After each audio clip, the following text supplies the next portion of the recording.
మానవ హక్కులు. మానవుడు స్వేచ్ఛగా జీవించుటకు, వ్యక్తి వికాసానికి, సంతోషంగా జీవనం గడుపుటకు, నిర్బంధం నుండి విముక్తి పొందుటకు హక్కులే మానవ హక్కులు. మానవ జీవితంలో విడుదలైన హక్కులు. యుఎన్ఓ ఇది ఇంపార్టెంట్. యుఎన్ఓ మానవ మనుగడకు హక్కులు అవసరమని, ఇవి సహజంగా మానవుల్లో అంతర్గతమై నిక్షిప్తమై ఉంటాయని తెలిపింది. యుఎన్ఓ మానవ హక్కులకు మానవ మానవ మనుగడకు హక్కులు అవసరమని, ఇవి సహజంగా మానవుల అంతర్గతంగా నిక్షిప్తమని చెప్పింది. హక్కులు అవసరము ప్లస్ అంతర్గతంగా ఉంటాయని చెప్పింది యుఎన్ఓ. ప్రపంచవ్యాప్తంగా మానవ హక్కుల భావన మొదటిసారిగా ఏ రాజ్యాంగంలో అంటే అమెరికా రాజ్యాంగంలో పొందుపరిచారు. అమెరికా రాజ్యాంగంలో అమెరికా హక్కులు అమెరికాలో గుర్తుపెట్టుకోండి. అంతర్జాతీయ స్థాయిలో చారిత్రక నేపథ్యం ఎలా ఉందో చూద్దాం. మానవ చరిత్రలో జరిగిన అమెరికా స్వతంత్ర పోరాటం, ఫ్రెంచ్ విప్లవం ఇవన్నీ కూడా ప్రజల స్వేచ్ఛ కోసమే. అమెరికా స్వాతంత్ర పోరాటం కానీ, ఫ్రెంచ్ విప్లవం కూడా ఇవన్నీ ప్రజల స్వేచ్ఛ కోసమే. ఈ సందర్భంలోనే ప్రపంచ దేశాలు కలిసి ఏర్పాటు చేసుకున్న ప్రపంచ దేశాలకి యుఎన్ఓ ప్రపంచ దేశాల శాంతి భద్రతల స్థాపన కోసం 1946లో అంటే స్వతంత్రానికి ఒక సంవత్సరం ముందు మానవ హక్కుల కమిషన్ ఏర్పాటైంది. ఈ సంస్థ ఆధ్వర్యంలో మానవ హక్కుల కమిషన్ ఈ సంస్థ ఆధ్వర్యంలో రూజ్వెల్ట్ అధ్యక్షతన యుఎన్ఓ సంస్థ ఆధ్వర్యంలో రూజ్వెల్ట్ అధ్యక్షతన డిసెంబర్ 10, 1948 విశ్వజనీన మానవ హక్కుల ప్రకటన జరిగింది. విశ్వజనీన మానవ హక్కుల ప్రకటన ఎప్పుడు జరిగిందంటే 48 డిసెంబర్ 10న జరిగింది. అందుకే డిసెంబర్ 10న మానవ హక్కుల దినోత్సవం జరుపుకుంటారు. భారతదేశంలో 1993 సెప్టెంబర్ 28న మానవ హక్కుల సంరక్షణ ఒక చట్టాన్ని తయారు చేశారు. ఎప్పుడు ఇండియాలోని సెప్టెంబర్ 25న బర్త్డే 8 కదా, కాబట్టి 28. 1993 సెప్టెంబర్ 28న మానవ హక్కుల సంరక్షణకు ఒక చట్టాన్ని తయారు చేశారు. దీని ప్రకారం కేంద్రంలో రాష్ట్రాలలో మానవ హక్కుల కమిషన్లు ఏర్పడ్డాయి. ఈ కమిషన్లు రాజ్యాంగ గుర్తింపు పొందిన హక్కులు, సార్వజనీన మానవ హక్కులు రెండింటిని కాపాడుతుంది. మన దేశంలో అక్టోబర్ 12, 1993 మానవ హక్కుల కమిషన్ ఏర్పడింది. అంటే చట్టాన్ని తయారు చేశారు ఇప్పుడు సెప్టెంబర్ 28న. తర్వాత నెక్స్ట్ మంత్లోనే అక్టోబర్ 12న మానవ హక్కుల కమిషన్ ఏర్పాటు చేసి జరిగింది అనమాట. ఇది ఇండియాలో. తర్వాత భారతదేశంలో మానవ హక్కుల చరిత్ర. మానవ హక్కుల అంకురార్పణ మాత్రం బౌద్ధ కాలంలోనే జరిగింది. ఇప్పుడు జరిగింది బౌద్ధ కాలంలోనే జరిగింది. గౌతమ బుద్ధుడు తన తాత్విక భావనల ద్వారా ఆచరణలో మానవులంతా సమానమైన సూత్రాలను ఆచరించి మానవ హక్కులకు నాంది పలికాడు. ఆధునిక అర్థంలో మానవ హక్కుల భావన తెర మీదకి వచ్చింది బ్రిటిష్ కాలంలో. ఆధునిక అర్థంలో వచ్చిందేమో బ్రిటిష్ కాలంలో, అంకురార్పణ ఏమో మొదలైన బౌద్ధ కాలంలోనే. మనకి మానవ హక్కుల భావనను జూన్ 15, 1215 సంవత్సరంలో బ్రిటన్ రాజు కింగ్ జాన్ జేమ్స్ I ప్రజాస్వామ్య వర్గాలకు మధ్య జరిగిన ఒప్పందం ఫలితంగా మానవ హక్కుల భావన వెలుగులోకి వచ్చింది. దీన్నే మాగ్నా కార్టా లేదా గ్రేట్ చార్టర్ అంటారు. గ్రేట్ చార్టర్ అని దేన్ని అంటారంటే జాన్ జేమ్స్ I భూస్వామ్యుల మధ్య జరిగిన ఒప్పందాన్ని గ్రేట్ చార్టర్ లేదా మాగ్నా కార్టాగా పిలుస్తారు. 19, 18 శతాబ్దాల్లో వచ్చిన చైతన్యం రెండు రకాల విప్లవం దారితీసింది. ఒకటి పౌర రాజకీయ హక్కుల చైతన్యం. ఇది బ్రిటిష్ పాలనకు వ్యతిరేకంగా కొనసాగిన స్వతంత్ర పోరాటం నుండి వచ్చింది. ఈ నేపథ్యంలో పౌర రాజకీయ హక్కులు ప్రాథమిక హక్కుల రూపంగా రాజ్యాంగంలో పొందుపరచబడ్డాయి. అంటే పౌర రాజకీయ హక్కులు ప్రాథమిక రూపంగా పొందుపరచబడ్డాయి. రెండోది సామాజిక అణచివేతకు గురైన వర్గాలను కాపాడడానికి ప్రారంభించబడ్డ సామాజిక విప్లవం. దీనికి మూల కారణమైన వర్ణ వ్యవస్థ వ్యతిరేకంగా పోరాడిన మహాత్మా పూలే వంటి సామాజిక విప్లవకారులు ప్రారంభించిన సామాజిక సంస్కృతి ముఖ్యం. అంటే ఒకటేమో పౌర రాజకీయ హక్కుల కోసం బ్రిటిష్ పాలన వ్యతిరేకంగా, రెండోది కుల వ్యవస్థ, వర్ణ వ్యవస్థకు వ్యతిరేకంగా. దీంట్లో మనకి ఎవరంటే ముఖ్య వ్యక్తి అంటే మనకి పూలే, మహాత్మా గాంధీ, పూలే వంటి వారు సామాజిక విప్లవకారులుగా ప్రారంభించిన మా సామాజిక సాంస్కృతిక హక్కుల ఉద్యమంగా ఈ నేపథ్యంలో మానవ హక్కుల మనుగడకు పోరాట స్ఫూర్తిగా వచ్చిందన్నమాట. పూలే సత్యశోధక సమాజ స్థాపన నుండి అంబేద్కర్ వరకు సామాజిక సాంస్కృతిక హక్కుల కోసం కొనసాగిందన్నమాట. సమాజంలో విలువల క్షయం, రాజ్యాంగ స్ఫూర్తి అవగాహన లోపం మానవ హక్కుల ఉల్లంఘనకు, తద్వారా అశాంతి, హింసకు దారితీసింది. దీన్ని సంస్కరించడం, విలువలను పాఠ్యప్రణాళికలకు ప్రవేశపెట్టి విలువలను నేర్పించే వేదికగా పాఠశాలలు కావాలని చెప్పింది రాష్ట్ర స్థాయి పత్రం 2011. సమాజంలో విలువల క్షయం, రాజ్యాంగ స్ఫూర్తి పట్ల అవగాహన లోపం, మానవ హక్కుల ఉల్లంఘనకు, తద్వారా అశాంతి, హింసకు దారితీస్తుందని, దీన్ని సంస్కరించుటకు విలువలు పాఠ్య ప్రణాళికలో ప్రవేశపెట్టి విలువలు నేర్పించే వేదికగా పాఠశాలలు కావాలని చెప్పింది. విలువలు నేర్పించే వేదికగా పాఠశాలలు కావాలని చెప్పింది రాష్ట్ర స్థాయి పత్రం 2011. మానవ హక్కులు మొత్తం 30 ఉన్నాయి. ఈ 30ని 1-20 వరకు ఉన్న వాటిని ఉదార తత్వమును, 21-30 వరకు ఉన్నదాన్ని సామ్యవాద తత్వాన్ని, ఉదారవాద అంటే సెల్ఫ్ అనమాట తత్వాన్ని ప్రతిబింబిస్తాయి. మానవులందరూ స్వేచ్ఛగా, గౌరవప్రదంగా, భద్రతాపరంగా, హోదా హక్కుల పరంగా మనుషులందరూ సమానంగా జీవించారు. ఫస్ట్ది ఏంటంటే స్వేచ్ఛగా, గౌరవప్రదంగా, భద్రంగా అంటే అందరూ కూడా సమానంగా. ఫస్ట్ది ఏంటి, మానవులందరూ స్వేచ్ఛ, సమానత్వం ఇలాంటి స్వేచ్ఛగా, ఫ్రీగా సమానంగా ఉండాలని చెప్తుంది. ఈక్వల్ జన్మించాలని చెప్తుంది. తర్వాత జాతి, మత, లింగ, వర్ణ, జాతి, సామాజిక పుట్టుక భేదాల ఆధారంగా వివక్షత లేకుండా అంటే వివక్షత లేకుండా ఈ ప్రకటనలో పొందుపరిచిన సర్వ హక్కులకు స్వేచ్ఛగా ప్రతి ఒక్కరూ అర్హులు. రెండో మాట లేకుండా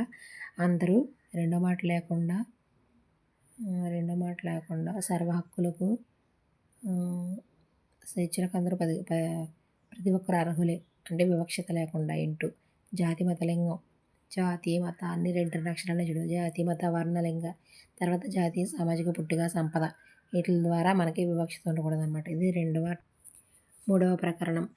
జీవించే హక్కు, స్వేచ్ఛ హక్కు, భద్రతా హక్కు.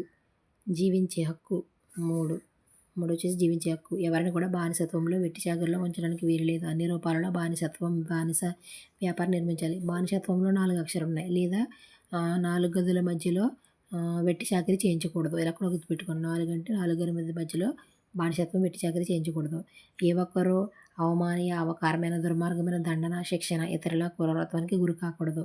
అంటే పూర్వం ఏం చేసేవారు, చేతి వేళ్ళు విరిచి శిక్షించేవారు అనమాట. మన చేతికి ఎన్ని వేళ్ళు ఉంటాయి? 5 వేళ్ళు ఉంటాయి. కాబట్టి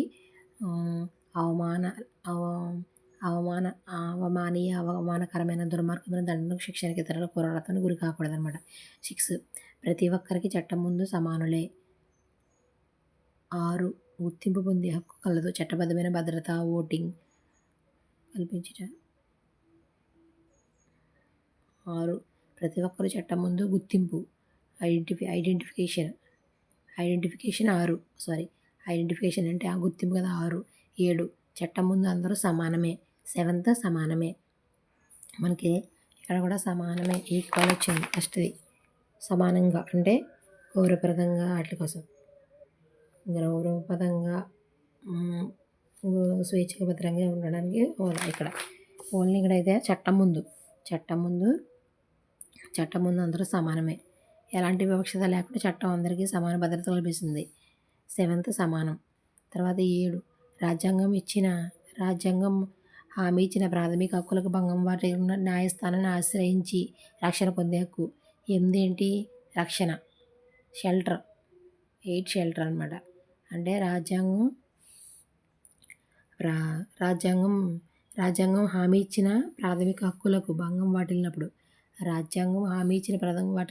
వాటి న్యాయస్థానాన్ని ఆశ్రయించి మాకు భంగం కలిగింది, రక్షించండి అని చెప్పడానికి. 9 అంటే ఏ వ్యక్తిని విచక్షణారహితంగా అరెస్ట్ చేయడం కానీ, నిర్బంధించడం కానీ, ప్రవాసానికి పంపడం కానీ చేయకూడదు. 9 అంటే జైలు. 9 అంటే జీ ఫర్ అరెస్ట్ చేయకూడదు. 9 అంటే అరెస్ట్ చేయకూడదు. 10 అంటే నేరపూరిత ఆరోపణకు వ్యతిరేకంగా న్యాయస్థానంలో వాదించే హక్కు. నేరం మోపితే న్యాయస్థానాలను ఆశ్రయించే హక్కు. 9 ఏమో అరెస్ట్ చేయడం అంటే జైలుని గుర్తుపెట్టుకోండి. G for jail. 9 జీలా ఉంటుంది కదా, కాబట్టి జైలు. అరెస్ట్ చేయడం అంటే విచక్షణ రహిత అరెస్ట్ చేయడం కానీ, నిర్బంధించడం కానీ అనమాట. తర్వాత 10 నేరపూరిత ఆరోపణలకు వ్యతిరేకంగా న్యాయస్థానాలలో వాదించే హక్కు. నేరం మోపితే న్యాయస్థానాలను ఆక్రమించే హక్కు. నేరం మోపితే వెళ్ళాలన్నమాట. 11 నేర ఆరోపణలకు గురి అయిన వ్యక్తి బహిరంగ విచారణలో నేరం రుజువయ్యే వరకు నిర్దోషిగానే భావించబడతాడు. అంటే మామూలుగా నేరం రుజువయ్యే వరకు కూడా నిర్దోషిగానే భావించాలి. ఇది కూడా ఒక హక్కే, మానవ హక్కే. తర్వాత 12 ఆహ్, వ్య వ్యక్తికి వ్యక్తిగత వ్యక్తిగత విషయాల్లో విచక్షణారహిత జోక్యాన్ని వ్యతిరేకించే హక్కు. అనగా ఒకరి పేరు, ప్రఖ్యాతులపై, గౌరవంపై, ఏకాంతంపై, కుటుంబంపై వేరొకరు దాడి జరపకూడదు. ఇతరుల జోక్యాలు, దాడులు వంటి చట్ట సంరక్షణ పొందే హక్కు సంథింగ్. ఇది మా లైఫ్‌లో ఉంటుంది ఎక్కువగా. ఆహ్, వ్యక్తిగత విషయాల్లో విచక్షణారహిత జోక్యాన్ని వ్యక్తిగత విషయాలలోకి విచక్షణారహితాన్ని జోక్యాన్ని వ్యతిరేకించే హక్కుగా ఒకరి పేరు, ప్రఖ్యాతులకు గౌరవం, ఏకాంతం, కుటుంబంపై వేరొకరు దాడి జరపకూడదు. ఇతరుల జోక్యాలు, దాడుల నుండి చట్టపరమైన సంరక్షణ పొందే హక్కు. థర్డ్ వన్, తన రాజ్య పరిధి లోపల సంచరించే హక్కు. తిరిగి ఆశ్రయం అడిగేవారు.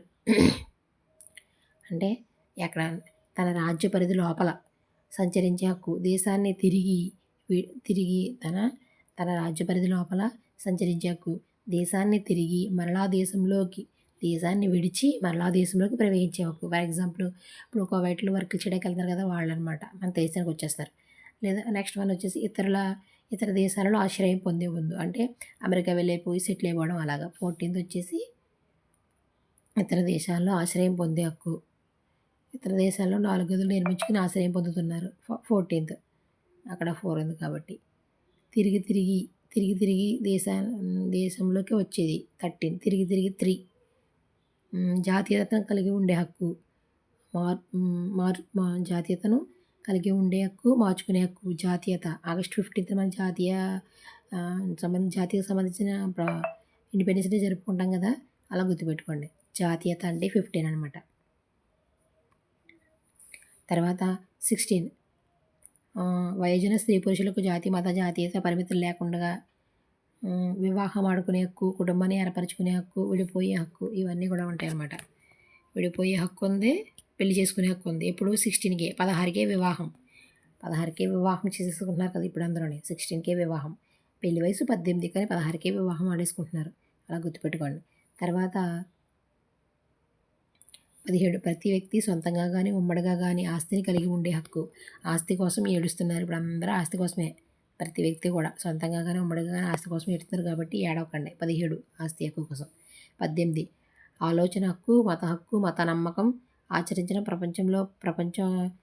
ప్రవచించడంతో పాటు మతాన్ని మార్చుకునే హక్కు. ఏంటి ఆలోచన హక్కు, థింకింగ్. మత హక్కు, మతాన్ని నమ్మడం, ఆచరించడం, ప్రవచించడంతో పాటు మతాన్ని మార్చుకునే హక్కు. 18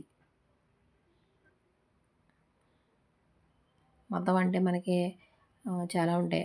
18కి సంబంధించి ఇది 18 ఉంటాయి కదా, మత చట్టం 18. ఇది మనకి క్రిస్టియన్స్కి గుర్తుంటుంది.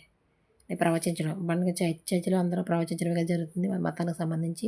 అలా 18 భౌగోళిక సరిహద్దులతో సంబంధం లేకుండా భావాలు, అభిప్రాయాలను కలిగి స్వేచ్ఛగా వ్యక్తీకరించే హక్కు. 19 భావ ప్రకటన అనమాట. భౌగోళిక సరిహద్దుల సంబంధం లేకుండా భావాలు, అభిప్రాయాలను కలిగి ఉండే స్వేచ్ఛ వ్యక్తీకరించే హక్కు. స్వేచ్ఛగా శాంతియుతంగా సమావేశమయ్యే హక్కు. సంఘాలను ఏర్పరచుకోవడానికి హక్కు. అంటే స్వేచ్ఛగా శాంతియుతంగా సమావేశమయ్యే హక్కు, సంఘాలను ఏర్పరచుకునే హక్కు. అంటే స్వేచ్ఛగా శాంతియుతంగా సమావేశమయ్యే హక్కు, సంఘాలను ఏర్పరచుకునే. ఏంటంటే ఇది ఎలా గుర్తుపెట్టుకోవాలంటే మనకి ఫంక్షన్ హాల్కి వెళ్తాం కదా, అదే పెళ్ళైన తర్వాత 16కి పెళ్ళి అయిపోతుంది. అప్పుడు మనం 20వ తారీఖున ఏం చేసుకుంటాం, లైక్ ఎగ్జాంపుల్ సమావేశం అవుతాం అనమాట. అందరూ రిసెప్షన్ కింద ఏదో పెట్టుకుంటాం కదా, అది ఫంక్షన్స్. సమావేశం అయ్యాకు.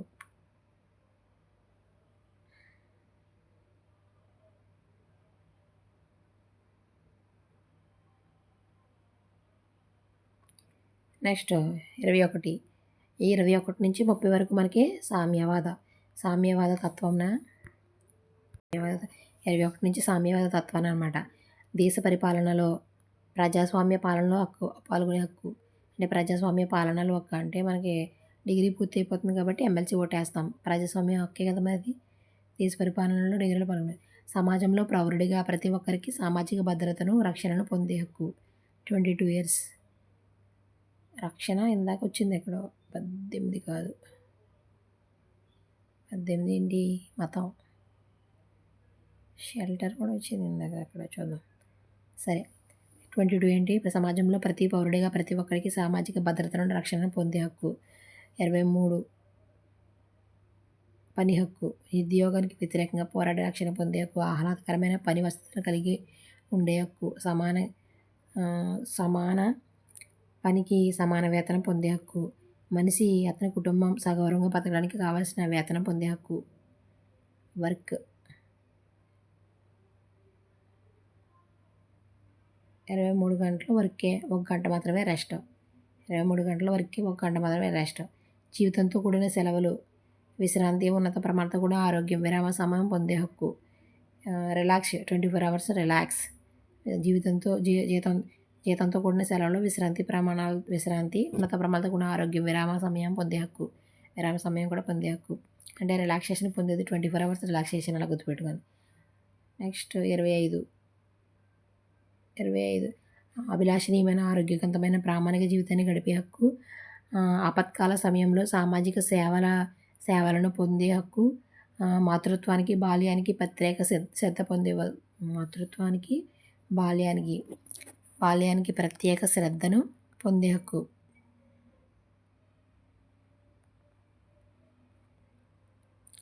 మాతృత్వానికి బాల్యానికి ప్రత్యేక శ్రద్ధను పొందే హక్కు. 25 అంటే ఆపత్కాలంలో 25 కేజీల రైస్ పంచిపెట్టడం.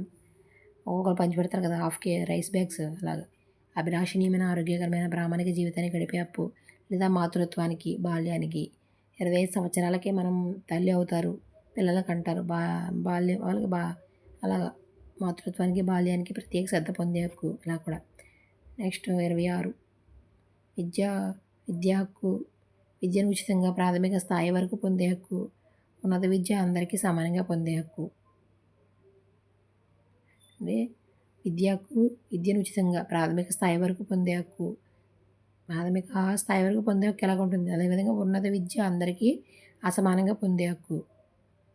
అందరికీ అంటే అప్పుడు 26 సంవత్సరాల వరకు అందరూ చదువుకుంటున్నారు. లేదా ప్రాథమిక విద్య లేదా ఉన్నత విద్య A to Z మొత్తం 26 అంటే ఉన్నత విద్య 26 సంవత్సరాల వరకు చదువుతూ ఉంటామని గుర్తుపెట్టుకోండి. 27 శాస్త్రీయ ప్రగతిని దాని ఫలితాలను పొందే హక్కు ప్రతి ఒక్కరికి ఉంది.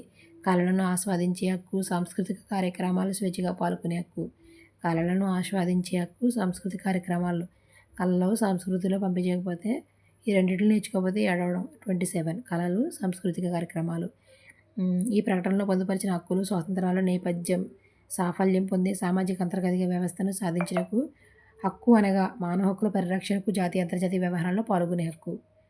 హక్కు అనగా మానవ ఈ ప్రకటనలో పొందుపరిచిన హక్కులు స్వాతంత్ర సాఫల్యం చెందే సామాజిక ఆర్థిక వ్యవస్థను సాధించుకునే హక్కు అనగా మానవ హక్కుల పరిరక్షణకు జాతీయ అంతర్జాతీయ వ్యవహారాల్లో పాల్గొనే హక్కు.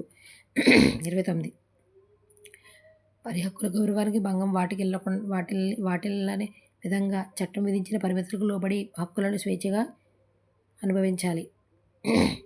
మూర్తిమత్వ స్వేచ్ఛ సమగ్రాభివృద్ధి సాధించాలంటే ప్రతి వ్యక్తి బాధ్యతగా మెలగాలి. తోటివారి హక్కులను గౌరవించి భంగం వాటిల్లకుండా వాటికి విరుద్ధంగా పరిమితులకు లోబడి అంటే ఎదుటి వాళ్ళకి మనకి భంగం కల్పించకూడదు అనమాట. 29 భంగం కల్పించడం లోబడి స్వేచ్ఛను అనుభవించాలి. ఇతరుల స్వేచ్ఛకు భంగం వాటి విధంగా తనకు అనుకూలంగా ఈ ప్రకటనలో పొందుపరిచే హక్కులు ఏ సమూహం కానీ, వ్యక్తులు కానీ, దేశం కానీ వ్యాఖ్యానించకూడదు, విచ్ఛిన్నం చేయకూడదు, మార్చకూడదు. అంటే 30 ఏం చెప్తుంది, ఇతరుల స్వేచ్ఛకు భంగం వాటిల్లే విధంగా తనకు అనుకూలంగా ఈ ప్రకటనలో పొందుపరిచిన హక్కులను ఏ సమూహం కానీ, వ్యక్తులు కానీ వ్యాఖ్యానించకూడదు, తనకు అనుకూలంగా మార్చేసుకోకూడదు. అవి ఎలా ఉన్నాయి అలాగే ఉండాలి, విచ్ఛిన్నం చేయకూడదు, మార్చకూడదు అని చెప్తుంది 30 అనమాట.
జాతీయ మానవ హక్కుల కమిషన్, జాతీయ మానవ NHRC, national human rights commission, NHRC. ఈ కమిషన్ అక్టోబర్ 1993 అక్టోబర్ 12న మానవ హక్కుల పరిరక్షణ చట్టం 1993 ద్వారా ఏర్పాటు చేయబడింది. ఈ చట్టం 2006, 2019న 2 సార్లు సవరించబడింది. ఎన్నిసార్లు? 2006, 2019న మా చెంబులో పుట్టడని చెప్పుకున్నాను. 2 సార్లు సవరించబడింది. 1991 అక్టోబర్లో ప్యారిస్ మొదటి అంతర్జాతీయ వర్క్షాప్ మానవ హక్కుల పరిరక్షణకు సంబంధించి జరిగిందనమాట. అంతర్జాతీయ వర్క్షాప్ ఎక్కడ జరిగిందంటే ప్యారిస్లో జరిగింది. ఇప్పుడు 1991 అక్టోబర్లో. అక్టోబర్ ఎక్కువ వస్తుంది చూడండి. అక్టోబర్ 12 1993 అక్టోబర్ 12న మానవ హక్కుల పరిరక్షణ చట్టం అప్పుడే ఏర్పడింది.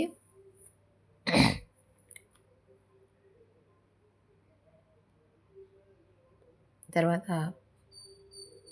విశ్వజనీన మానవ హక్కుల అది కూడా అప్పుడే ఏర్పడిందటండి. చూద్దాం. అంతర్జాతీయ వర్క్షాపు మానవ హక్కుల సంబంధించి ప్యారిస్లో ఏర్పడింది. దీనిలో భాగంగా ప్యారిస్ సూత్రాలు రూపొందించబడినాయి. వీటిని 1993 డిసెంబర్ 20న ఐక్యరాజ్య సమితి జనరల్ అసెంబ్లీ ఆమోదించి దీని ప్రభావం మానవ హక్కుల కమిషన్పై ఎంతగానో పడింది. దీని ప్రభావం మానవ హక్కుల కమిషన్పై పడిందంటే ప్యారిస్ సూత్రాలు. డిసెంబర్ 20న ఐక్యరాజ్య సమితి జనరల్ అసెంబ్లీ ఆమోదించిందనమాట. నెక్స్ట్ గమనిక. మానవ హక్కుల పరిరక్షణ సవరణ చట్టం 2019 ప్రకారం కమిషన్ నిర్మాణం, విధులు, ఇతర పూర్తి అంశాలు విధంగా మార్చబడ్డాయి. కాబట్టి ఈ కొత్త అంశాన్ని మీరు గమనించగలరని ఇచ్చారన్నమాట. కమిషన్ యొక్క నిర్మాణం. చైర్మన్ ఎవరంటారంటే సుప్రీంకోర్టు ప్రధాన న్యాయమూర్తి లేదా మాజీ న్యాయమూర్తి ఉంటాడు. సభ్యులు వచ్చేసి సుప్రీంకోర్టులో ప్రస్తుతం పనిచేస్తున్న న్యాయమూర్తి లేదా మాజీ న్యాయమూర్తి, హైకోర్టు ప్రధాన న్యాయమూర్తి. మిగిలిన 3 సభ్యులు మానవ హక్కులకు సంబంధించి విశిష్ట పరిజ్ఞానం కలవారే ఉండాలి. ఖచ్చితంగా ఒక మహిళ ఉండాలి. తర్వాత ఎక్స్ అఫీసియో సభ్యులు 7 ఉంటారు. వాళ్ళు ఎవరంటే ఎస్సీ, ఎస్టీ, మైనారిటీ కమిషన్ 2019 చట్టం ప్రకారం బీసీ కమిషన్ చైర్పర్సన్లు, బాలల హక్కు పరిరక్షణ కమిషన్ చైర్పర్సన్, దివ్యాంగుల యొక్క చీఫ్ కమిషనర్, 3 అదనంగా ఎక్స్ అఫీసియో సభ్యులు ఉంటారన్నమాట. కమిషనర్లను 3 అదనంగా ఎక్స్ అఫీసియో సభ్యులుగా చేర్చారు ఈ 2019 సవరణ చట్టం ద్వారా. 2000 మానవ హక్కుల పరిరక్షణ సవరణ చట్టం ఎప్పుడు ఏర్పడిందంటే సవరణ చట్టం 2019. తర్వాత సభ్యుల నియామకం. రాష్ట్రపతి హై పవర్ కమిటీ నియమించి వారి సలహాతో రాష్ట్రపతి ఒక హై పవర్ కమిటీ నియమిస్తాడు. దీనికి ప్రధానమంత్రి అధ్యక్షుడిగా ఉంటాడు. దీనికి హై పవర్ కమిటీకి అంటే ప్రధానమంత్రి అధ్యక్షుడు ఉంటాడు కాబట్టి 6 మంది అంటే ప్రధానమంత్రి ప్లస్ 5 మంది సభ్యులు కలిపి సభ్యుల నియామకం జరుగుతుందన్నమాట. సభ్యులు లోక్సభ స్పీకర్ కానీ, రాజ్యసభ డిప్యూటీ చైర్మన్, లోక్సభ ప్రతిపక్ష నాయకుడు, రాజ్యసభ ప్రతిపక్ష నాయకుడు, కేంద్ర హోంమంత్రి. ఎవరు? Lok Sabha speaker, Rajya Sabha deputy chairman, Lok Sabha ప్రతిపక్ష, రాజ్యసభ ప్రతిపక్ష, కేంద్ర హోంమంత్రి. కాలపరిమితి 3 సంవత్సరాలు లేదా 70 సంవత్సరాలు వచ్చే వరకు. ఏది ముందైతే అదనమాట. రాష్ట్రపతికి సమర్పించవచ్చు రాజీనామా పత్రాన్ని. రాష్ట్రపతి నేరుగా తొలగించవచ్చు, మళ్ళీ కొనసాగించే అవకాశం కూడా ఉంది. ఈ కమిషన్ ఈ చట్టం రేపు సిఫారసు చేసిందనమాట. మళ్ళీ కొనసాగించే అవకాశం ఈ కొత్త చట్టం సిఫారసు చేసింది. ఏంటంటే సవరణ చట్టం అనమాట. విధులు ఏంటంటే ఈ కమిషన్ అర్ధన్యాయ వ్యవస్థగా పిలుస్తారు. సివిల్ కోర్టుకుండే అధికారాలు ఉంటాయి. సుమోటోగా వ్యవహరించి దీన్ని స్వీకరించడం, అమలుపరచడం జరుగుతుంది. అంటే మానవ హక్కులకు సంబంధించిన నిబంధనలు అమలు చేయడం, ఉల్లంఘన జరిగినప్పుడు ఫిర్యాదుల ఆధారంగా కానీ లేదా సుమోటోగా కానీ అమలు చేయడం జరుగుతుంది. కారాగారాలను సందర్శించి ఖైదీల హక్కుల పరిరక్షణకు సూచనలు చేయడం. ఖైదీలకు హక్కులు ఉంటాయన్నమాట. వాళ్ళ హక్కులు కూడా సూచనలు చేయడం. మానవ హక్కుల అమలులో ఆటంకాలు ఉంటే సమీక్షించి పరీక్షించడం. నోట్: ఈ కమిషన్లో చైర్మన్ సభ్యులు పదవీ విరమణ తర్వాత ఏ ప్రభుత్వం ఉద్యోగం చేపట్టరాదు. ఈ కమిషన్లోని చైర్మన్ సభ్యులు పదవీ విరమణ తర్వాత ఏ ప్రభుత్వ ఉద్యోగం చేపట్టరాదు. జాతీయ మానవ హక్కుల కమిషన్ తన వార్షిక నివేదికను కేంద్ర ప్రభుత్వం, రాష్ట్ర సంబంధిత అందజేస్తుంది. నెక్స్ట్ ఇప్పుడు ఏంటిది? రాష్ట్ర మానవ హక్కుల కమిషన్. ఉమ్మడి ఆంధ్రప్రదేశ్లో మానవ హక్కుల కమిషన్ 1993లో ఏర్పడింది. 1993లో ఇక్కడ ఏర్పడింది. ప్లస్ అంతర్జాతీయంగా కూడా అప్పుడే ఏర్పడింది రాష్ట్ర వ్యాప్తంగా, దేశవ్యాప్తంగా. తర్వాత ఒక చైర్మన్ ప్లస్ 2 సభ్యులు ఉంటారు. 1+2 అనమాట. చైర్మన్గా హైకోర్టు ప్రధాన న్యాయమూర్తి లేదా న్యాయమూర్తిగా పనిచేస్తున్న వ్యక్తి. హైకోర్టు ప్రధాన న్యాయమూర్తిగా లేదా హైకోర్టు న్యాయమూర్తిగా. ఇక్కడ మనకి మాజీ లేదు, ఓన్లీ హైకోర్టే ఉన్నారన్నమాట. నెక్స్ట్ సభ్యులు ఎంతమంది ఇద్దరు కదా. ఒకడు హైకోర్టు రిటైర్డ్ న్యాయమూర్తి లేదా సిట్టింగ్ న్యాయమూర్తి, 7 సంవత్సరాల అనుభవం గల జిల్లా జడ్జి. అంటే ఫస్ట్ ఒక 1+2 అనుకున్నాం కదా. చైర్మన్ ఖచ్చితంగా హైకోర్టు న్యాయమూర్తి లేదా ప్రధాన న్యాయమూర్తి లేదా న్యాయమూర్తి ఉండాలి. కానీ సభ్యుల్లో రిటైర్డ్ న్యాయమూర్తి లేదా సిట్టింగ్ న్యాయమూర్తి, 7 సంవత్సరాల అనుభవం గల 7 సంవత్సరాల అనుభవం గల జిల్లా జడ్జి. తర్వాత మరొక సభ్యుడు మానవ హక్కులకు సంబంధించి విశిష్ట పరిజ్ఞానం గలవాడే ఉండాలి. అక్కడైతే ముగ్గురు విశిష్ట పరిజ్ఞానం, ఇక్కడైతే ఒకడనమాట. నియామకం ముఖ్యమంత్రి అధ్యక్షతన ఏర్పడిన స్క్రీనింగ్ కమిటీ. అక్కడైతే స్క్రీనింగ్ కమిటీ సూచనలు అనుసరించి గవర్నర్ నియమిస్తాడు. అంటే అక్కడ ముఖ్యమంత్రి అధ్యక్షుడిగా ఉంటాడు, అక్కడే ప్రధానమంత్రి అధ్యక్షుడు. ఇక్కడ గవర్నర్ ఏర్పరిచిన స్క్రీనింగ్ కమిటీ ఉంటాడనమాట. స్క్రీనింగ్ కమిటీ అధ్యక్షుడు ముఖ్యమంత్రి, శాసనసభ స్క్రీనింగ్ కమిటీలు ఉంటారనమాట. శాసనసభ స్పీకరు, శాసనసభ ప్రతిపక్ష నాయకుడు, రాష్ట్ర హోంమంత్రి, కేంద్ర హోంమంత్రి ఇక్కడేమో రాష్ట్ర హోంమంత్రి, అక్కడ లోక్సభ స్పీకరు, ఇక్కడ శాసనసభ స్పీకరు, శాసనసభ ప్రతిపక్ష నాయకుడు. రాజీనామా తొలగింపు. చైర్మన్ సభ్యులు రాజీనామాను గవర్నర్కి సమర్పించాలి. కానీ రాష్ట్రపతి తొలగించబడతాడు. రాష్ట్రపతిచే తొలగింపబడతాడు. కాలపరిమితి 3 సంవత్సరాలు లేదా 70 సంవత్సరాలు. సేమ్ దానికి దీనికి ఒకటే. ఏది ముందు వస్తుంది అనమాట. రాష్ట్ర మానవ హక్కుల కమిషన్ విచారణ తర్వాత నష్టపరిహారం విషయంలో రాష్ట్ర ప్రభుత్వానికి సూచనలు ఇస్తుంది. రాష్ట్ర మానవ హక్కుల కమిషన్ తన విచారణ తర్వాత నష్టపరిహార విషయంలో రాష్ట్ర ప్రభుత్వానికి సూచనలు ఇస్తుంది. జిల్లాలో మానవ హక్కులు కోర్టుగా పరిగణించేది కలెక్టర్ కార్యాలయం. జిల్లాలో మానవ హక్కులు కోర్టుగా పరిగణించేది ఏదంటే కలెక్టర్ కార్యాలయం అంట.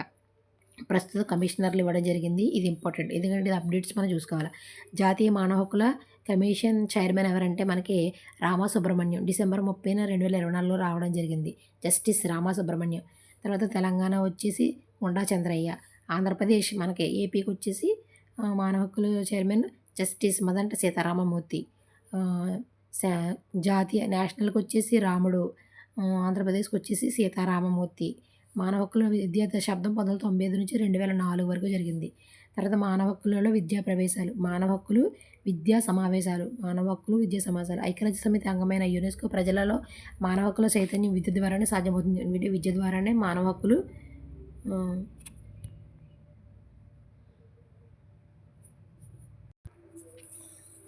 యునెస్కో విద్య ద్వారా మానవ హక్కులపై చైతన్యం కలిగించవచ్చని చెప్తుంది.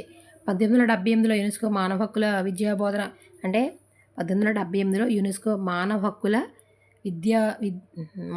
విద్య బోధన అభ్యసన కృత్యాలపై అంతర్జాతీయ సమావేశాన్ని వియన్నాలో ఏర్పాటు చేస్తుంది. దీనికి సంబంధించి ఇక్కడ ఇవ్వడం జరిగింది చూడండి. 1978లో వియన్నాలో మానవ హక్కుల విద్య బోధన అభ్యసన కృత్యాలపై చర్చను ప్రారంభించింది. తర్వాత 1887లో మాల్టా, అంటే దీన్ని తిరగేసి రాయండి, 78 తిరగేసి రాస్తే 87 కదా. మాల్టా మానవ హక్కుల బోధన సమాచారం డాక్యుమెంటేషన్పై ప్రచారం. 1992 ట్యూనిస్లో ప్రజాస్వామ్యం కోసం విద్యపై అంతర్జాతీయ వేదిక ఏర్పాటు. ప్రజాస్వామ్యం కోసం విద్యపై అంతర్జాతీయ వేదిక ఏర్పాటు. 1997లో మానవ హక్కుల ప్రపంచ సదస్సు జరిగింది. ఎక్కడ? 1993లో వియన్నాలో మానవ హక్కుల సదస్సు జరిగింది.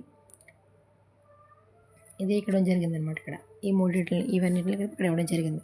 తర్వాత వియన్నాలో మానవ హక్కుల జరిగింది కదా. 1993 మార్చి 8 నుంచి 11 వరకు కెనడాలోని మాంట్రియాల్లో మానవ హక్కులు ప్రజాస్వామ్యం కోసం అంతర్జాతీయ సమావేశాన్ని ఐక్యరాజ్య సమితి హక్కుల కేంద్రం కెనడా యునెస్కో వారు సంయుక్త నిర్వహించారు. ఏంటి? ఫస్ట్ మనకి వియన్నాలో బోధనాభ్యసన కృత్యాల్లో అంతర్జాతీయ సమావేశం, తర్వాత మానవ హక్కుల బోధన సమాచారం డాక్యుమెంటు, తర్వాత ప్రజాస్వామ్య విద్య కోసం అంతర్జాతీయ వేదికను ఏర్పాటు చేసింది. ప్రజాస్వామ్య విద్య కోసం ట్యూనిస్లో ఈ తీర్మానాలను కార్యాచరణ ప్రణాళికను 1993లో చేపట్టింది. 1993లో వియన్నాలో మానవ హక్కులపై ప్రపంచ సదస్సు జరిగింది. మళ్ళీ మార్చి 3 నుంచి 11 వరకు, జనవరి, ఫిబ్రవరి, మార్చి అంటే మా మ్యారేజ్ డే అంతా, మార్చి 3 నుంచి 11 వరకు కెనడాలోని మాంట్రియోల్లో మానవ హక్కులు ప్రజాస్వామ్య విద్య కోసం అంతర్జాతీయ సమావేశాన్ని ఐక్యరాజ్య సమితి హక్కుల కేంద్రం యునెస్కో కెనడా సంయుక్తంగా నిర్వహించాయి. అభివృద్ధి చెందుతున్న దేశాలు ఇతర దేశంతో సమానమైన గుర్తింపు పొందడానికి యుఎన్ఓ 1986లో డిక్లరేషన్ ఆఫ్ రైట్స్ ఆఫ్ డెవలప్మెంట్ను ఆమోదించింది. ఇందులో డెవలప్మెంట్ అంటే అన్ని రకాల మానవ హక్కులు, సమగ్ర కాంపోజిటివ్ హక్కుగా, అన్ని మానవ హక్కులు సమగ్ర కాంపోజిట్ హక్కుగా అభివర్ణించారు. సమాజ హక్కుగా అభివర్ణించారు. అభివృద్ధి చెందిన దేశాలు ఇతర దేశాలతో సమానమైన గుర్తింపు పొందడానికి, అంటే అభివృద్ధి చెందుతున్న దేశాలు ఇతర దేశాలతో సమానమైన గుర్తింపు పొందడానికి యుఎన్ఓ 1986లో డిక్లరేషన్ ఆఫ్ రైట్స్ ఆమోదించింది. అంటే మానవ హక్కులను సమగ్రంగా కాంపోజిట్గా అభివర్ణించింది అనమాట. 86లో డిక్లరేషన్ ఆఫ్ రైట్ డెవలప్మెంట్ 1993 వియన్నాలో అన్ని ఏకగ్రీవంగా ఆమోదించాయి. అన్ని ఏకగ్రీవం 1993లో వియన్నాలో దీన్ని 86లో వచ్చినటువంటి దీన్ని 93లో వియన్నాలో ఏకగ్రీవంగా ఆమోదించాయి. యుఎన్ఓ 1993లో మానవ హక్కుల విద్యపై అంతర్జాతీయ సమావేశం నిర్వహించిన ఫలితంగానే మన దేశంలో మానవ హక్కుల పరిరక్షణ చట్టం అమల్లోకి వచ్చింది. యుఎన్ఓ 1993లో మానవ హక్కుల విద్యపై అంతర్జాతీయ సమావేశం నిర్వహించిన ఫలితంగానే మన దేశంలో మానవ హక్కుల సంరక్షణ అమల్లోకి వచ్చిందనమాట. మానవ హక్కులు ప్రజాస్వామ్యం కోసం విద్య ప్రపంచ కార్యాచరణ ప్రణాళిక 1993లోని అంశాలు. మానవ హక్కులు ప్రజాస్వామ్యం కోసం విద్య ప్రపంచ కార్యాచరణ ప్రణాళిక 1993లోని అంశాలు. మానవ హక్కుల అమలు జరగాలంటే ప్రజాస్వామ్య విద్య అవసరం కాబట్టి మానవ హక్కుల కోసం ప్రజాస్వామ్య విద్య అని సమావేశం తీర్మానించింది. ప్రజాస్వామ్య విద్య అని సమావేశం తీర్మానించింది. సామాజిక న్యాయం, శాంతి, అభివృద్ధి, ఆచరణకు హక్కుల విద్య ముందస్తు సదస్సు అని తీర్మానించింది. మానవ హక్కులు ప్రజాస్వామ్య విద్య మానవ హక్కుల హామీకి పునాది వేసి ఉల్లంఘనను నిరోధిస్తుంది.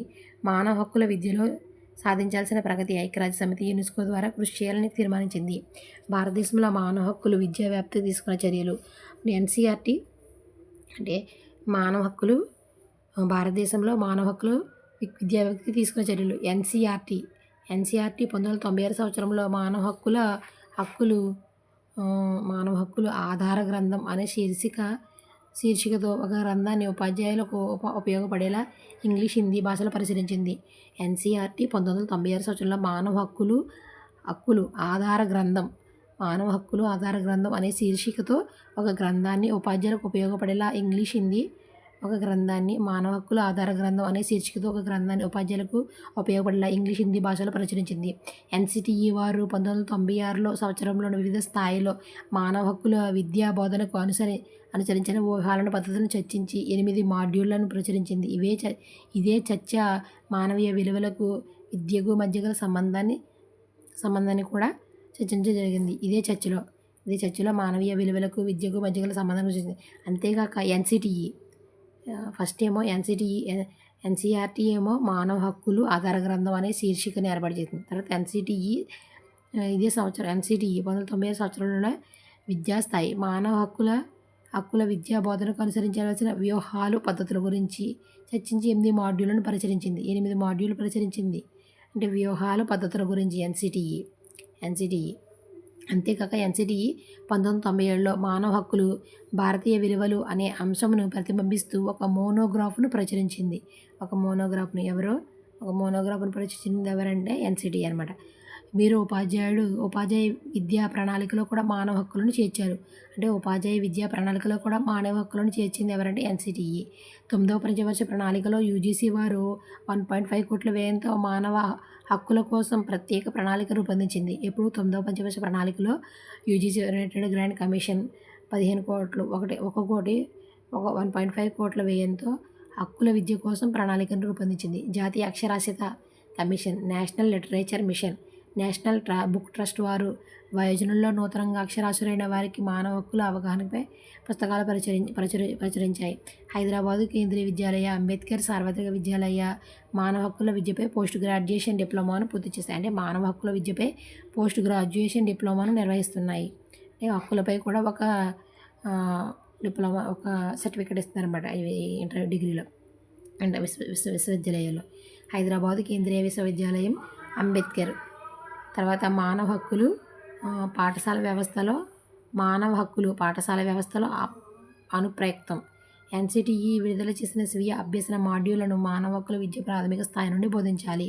మానవ హక్కులు ప్రత్యేక విషయంగా కాకుండా మిగతా విషయాలు చెప్పడం ద్వారా భావం చేకూరుతుంది. ప్రాథమిక స్థాయిలో 1 నుండి 5 తరగతులు. ఈ స్థాయిలో మానవ హక్కుల విద్యను 2 ముఖ్యమైన విషయాలపై అంటే ముఖ్యమైన విషయాలైన పరిసరాల జ్ఞానం, భాషా పరిజ్ఞానంతో అనుసంధిస్తే హక్కుల భావనను పరిపుష్టి చేసినట్లే. పిల్లల్లో భావ వ్యక్తీకరణకు సామర్థ్యాల పెంపు, అవకాశాల కల్పన, కృత్యాలు లాంటివి మానవ హక్కుల భావనకు అనుసరించాలి. అంటే ప్రాథమిక స్థాయిలో మానవ హక్కుల విద్యను 2 ముఖ్య విషయాలైన పరిసరాల విజ్ఞానం ద్వారా భాషా పరిజ్ఞానంతో అనుసంధానించి హక్కుల భావనను పరిపుష్టి చేసినట్లే. పిల్లల్లో భావ వ్యక్తీకరణకు సామర్థ్యాల పెంపుదల, అవకాశాల కల్పన, కృత్యాల లాంటివి మానవ హక్కుల భావనలో జోడించి ఆచరించాలి. మాధ్యమిక స్థాయిలో 6-8 తరగతుల పిల్లలకు సామాన్య, సాంఘిక శాస్త్రం, భాష, గణితం వంటి విషయాల ద్వారా హక్కులను జోడించి అందించవచ్చు. ఉన్నత స్థాయిల్లో చరిత్ర, వివిధ దేశాల్లో జరుగుతున్న వ్యవస్థిత పోరాటాల గురించి చెప్పడం ద్వారా పాఠశాలలో చేయాల్సిన కారణం మానవ హక్కుల క్లబ్లు ఏర్పాటు చేసి పాఠశాలల్లో స్వచ్ఛంద సంస్థలతో అవగాహన సదస్సులు ఏర్పాటు చేసుకోవాలి. బాల కార్మిక వ్యవస్థపై సర్వేలు, కేస్ స్టడీల ద్వారా విద్యార్థులు అవగాహన కల్పించడం. మానవ హక్కుల డిబేట్లు, సెమినార్లు, నినాదాలు రాయడం, పోస్టర్ల తయారీ నిర్వహించడం. మానవ హక్కుల ఉల్లంఘనపై ఒక ఏకాంకికను అంటే 1 యాక్ట్ ప్లే ప్రదర్శించడం. ఐరాసాను ప్రదర్శించడం. ఇవన్నీ ఇంపార్టెంట్ మనకి. ఇదేంటిది? బోధన అభ్యసన వియన్నా, బోధన సమాచారం ట్యూనిస్, ప్రజాస్వామ్య విద్యపై అంతర్జాతీయ వేదిక, ప్రజాస్వామ్య విద్య కోసం అంతర్జాతీయ వేదిక ఏర్పాటు, మానవ హక్కుల ప్రపంచ సదస్సు వియన్నా 93, 92, 93 ట్యూనిస్ 2 అక్షరం ఉంది కాబట్టి. తర్వాత హక్కుల గురించి వివిధ శాస్త్రవేత్తలు ఇచ్చిన నినాదాలు. ఇది ఇంపార్టెంట్. మానవ హక్కుల గురించి వివిధ శాస్త్రవేత్తలు ఇచ్చిన నినాదాలు. ఇది వర్తమాన భారతదేశ పుస్తకంలో ఉందంట. అమర్త్య సేన్. మానవ హక్కుల గురించి వివిధ శాస్త్రవేత్తలు ఇచ్చిన నినాదాలు. అమర్త్య సేన్ ఏమి ఇచ్చాడంటే, అమర్త్య సేన్ హక్కులు, పౌర రాజకీయ హక్కులు, మానవ హక్కులు 2 రకాలు అని పేర్కొన్నాడు. ప్రకృతి నుండి మనిషికి ఉండే అనుకూల స్వేచ్ఛ మానవ హక్కులైతే, మానవ ఆధిపత్యం నుండి వ్యతిరేక స్వేచ్ఛ రాజకీయ హక్కు అని తెలిపాడు. మొత్తంగా దీని ప్రకారం సుఖవంతమైన జీవిత సాధనలో సమాజం గుర్తించే పౌరుల కోరికలే హక్కులు. సుఖవంతమైన జీవిత సాధనలో సమాజం గుర్తించే పౌరుల కోరికలే హక్కులు. టిహెచ్ గ్రీన్ అంటే అమర్త్య సేన్ ఏం చెప్పాడు? రాజకీయ హక్కులు, మానవ హక్కులు 2 రకాలను పేర్కొన్నాడు. హక్కులను, రాజకీయ హక్కులు, మానవ హక్కులను పేర్కొంది ఎవరంటే అమర్త్య సేన్. తర్వాత టిహెచ్ గ్రీన్ సమాజ శ్రేయస్సు కోసం వ్యక్తులు కోరబడిన, ప్రభుత్వంచే గుర్తింపబడిన అధికారమే హక్కు. ప్రపంచ శ్రేయస్సు అంటే ప్రపంచం అంతా గ్రీన్గా ఉండాలని చెప్తుంది అనమాట. ప్రపంచ శ్రేయస్సు కోసం వ్యక్తులు కోరబడిన, ప్రభుత్వంచే గుర్తింపబడిన అధికారమే హక్కు. వ్యక్తులు కోరబడిందే ఉండాలి, ప్రభుత్వం ప్రభుత్వంచే ఉండాలని చెప్పింది టిహెచ్ గ్రీన్. లాస్కీ వ్యక్తి అత్యుత్తమ స్థాయిలో జీవించుటకు అవసరమైన అవకాశాలే హక్కులు. అవసరమైన అవకాశాలే హక్కులు అని చెప్పింది లాస్కీ. వ్యక్తి అత్యుత్తమ స్థాయిలో జీవించుటకు. బెంథమ్ హక్కు చట్టం యొక్క శిశువని, ప్రజాస్వామ్య హక్కులు ప్రజా ఉద్యమాల ఆకాంక్షలను ప్రతిఫలితాలిస్తాయని తెలిపాడు. ఎవరో బెంథమ్. హక్కు